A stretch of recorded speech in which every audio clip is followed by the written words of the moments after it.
दोस्तों, करीब 22 साल का एक लड़का बड़ा उदास था, परेशान था, सोचने पर थोड़ा मजबूर था। तभी वह अपने दोस्त के सामने जाता है। इतनी उदासी उसके दोस्त ने कभी देखी नहीं थी। दोस्त पूछता है कि तुम कुछ थोड़ा परेशान सा लग रहे हो। मुझे ऐसा लग रहा है जैसे कुछ सोच रहे हो। वह लड़का कहता है कि मेरी गर्लफ्रेंड ने मुझे मिलने के लिए बुलाया है। समझ में नहीं आ रहा है कि जाऊं कि नहीं जाऊं। जब इस तरह की बातें आती हैं, तो उसका दोस्त कहता है कि तुम्हें जाना चाहिए। वह कहता है, लेकिन जाने से पहले तुम्हें कुछ प्रोटेक्शन लेने की जरूरत होगी। प्रोटेक्शन यानी कि अगर उस लड़की के साथ तुम्हारा कुछ ऐसे संबंध बनते हैं, कहीं ऐसा ना हो कि वह प्रेग्नेंट हो जाए। साथ ही उसने जब इस तरह की बात की, उसने कहा, मैंने तो अपनी जिंदगी में कभी इस तरह की काम की नहीं है। तब उसे सलाह देता है कि क्यों ना तुम कुछ ऐसी गोलियां लेकर जाओ जिससे कि तुम्हारे अंदर ताकत और ज्यादा आ जाए। इसकी बात सुनने के बाद उसने कहा, मुझे तो कोई जानकारी है नहीं। तभी कुछ देर के बाद वह लड़का गोलियों का इंतजाम करता है और इंतजाम करने के बाद अपने दोस्त को दे देता है। वह लड़का गोलियां लेकर चला जाता है।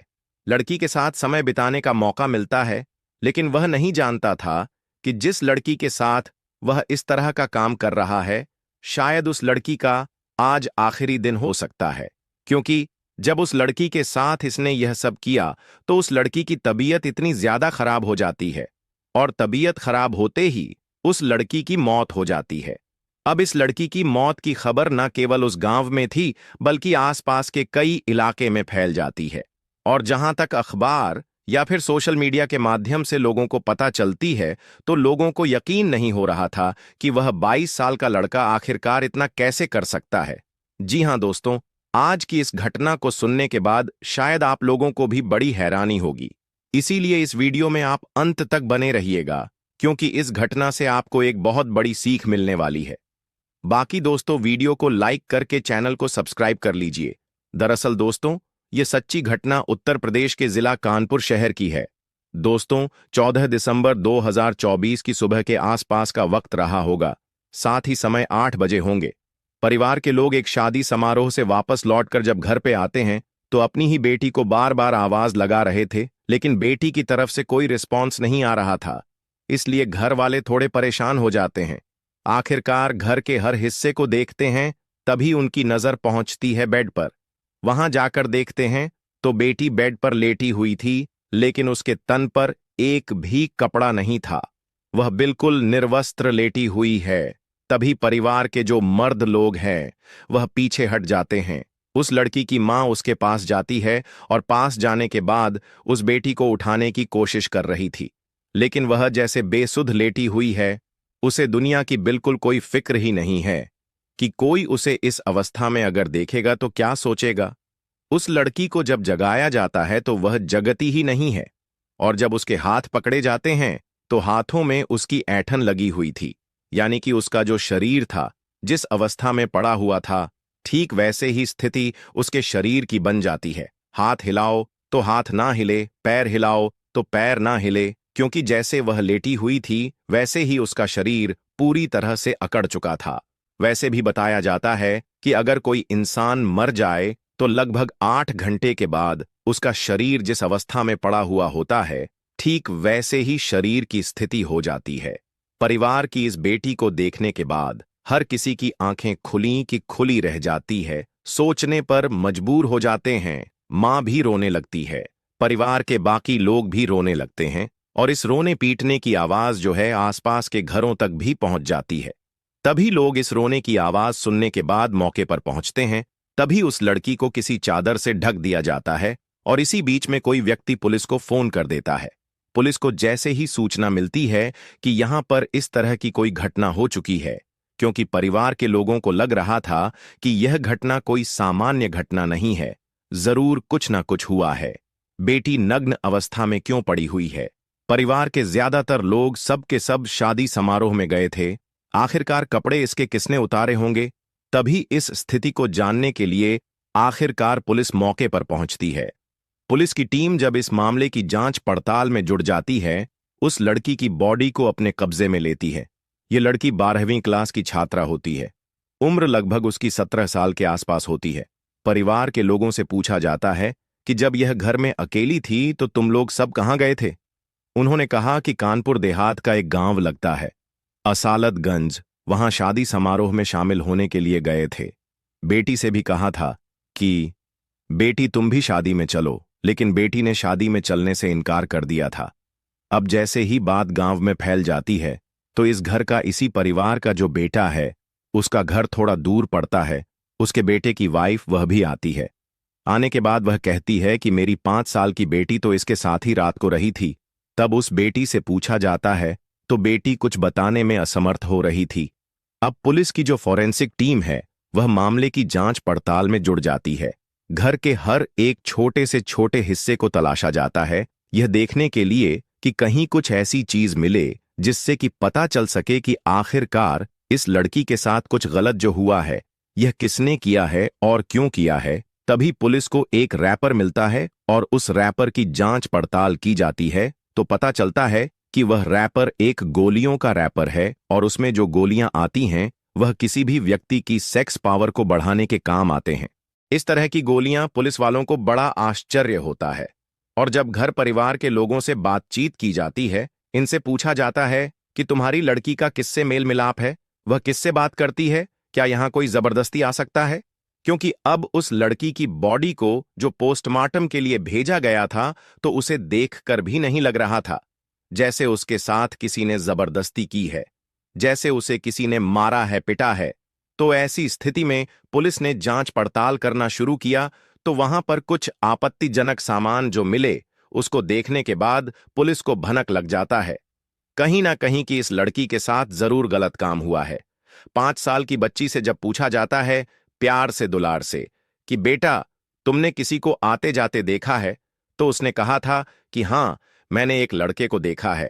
5 साल के बच्चे बता देती हैं कि एक लड़का है। यह लड़का कौन है, कहां से आए हैं, इसके बारे में कुछ जानकारी नहीं थी। तभी पुलिस उस लड़की के जो मोबाइल नंबर होता है उस नंबर को सर्विलांस पर लगाया जाता है, साथ ही उसे लड़की के कॉल डाटा रिकॉर्ड निकलवाया जाता है और कॉल डिटेल निकलवाने के बाद पता चलता है कि इस घर से, इस गांव से लगभग 20 किलोमीटर की दूरी पर एक गांव लगता है जिसका नाम है निवादा। और निवादा का रहने वाला एक लड़का होता है जिसका नाम कुलदीप कुमार होता है। तो उस लड़के से पुलिस अब संपर्क करती है।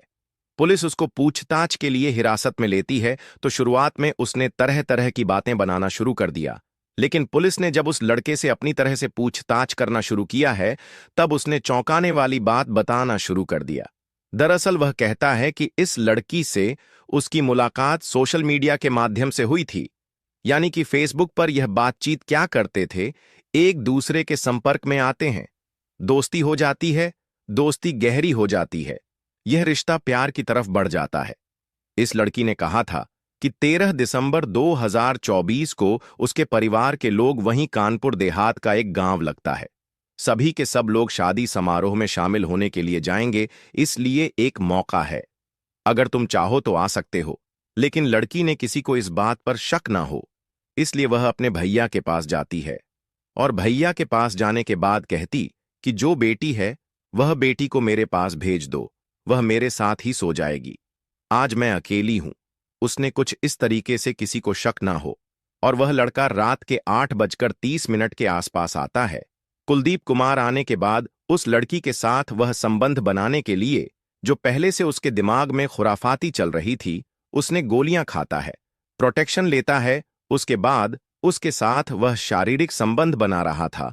लगभग 8:30 से कहानी शुरू होती है और सुबह के लगभग 3:15 का वक्त हो जाता है। लेकिन इस 7 घंटे के अंतराल में उस लड़की के तन पर कोई कपड़े नहीं थे। हालांकि इस बीच में उस लड़की को ठंड जरूर लगी थी। जब ठंड लगी तो चूल्हे पर आग जलाई जाती है ताकि उसे तपाया जा सके, लेकिन इसके बावजूद भी उसने उसको कपड़े नहीं पहनने दिए और उसके साथ वह ऐसे ही गंदा और घिनौना कृत्य करते रहे। उन गोलियों के असर की वजह से काफी देर तक ऐसे ही करता रहा और कब ना जाने उस लड़की की तबीयत इतनी ज्यादा खराब हो जाती है, लड़का समझ ही नहीं पाता। वह लड़की बेड पर लेट जाती है, शायद उसने आराम करने की कोशिश की होगी, लेकिन वह लड़का यह समझ नहीं पा रहा था कि आखिर मैं करूं तो क्या करूं। क्या किसी को आसपास के लोगों को बुलाया जाए या फिर कोई भी मदद मांगी जाए। उसने इस तरह की जो भी समस्या है उत्पन्न हो रही थी, उनसे निकलने के लिए कोई रास्ता नहीं खोजा, बल्कि उसने खोजा कि किसी तरकीब से वह अपने घर भाग कर चला जाएगा, और भाग जाएगा तो शायद किसी को इस बात का एहसास नहीं होगा। वह घर भाग जाता है।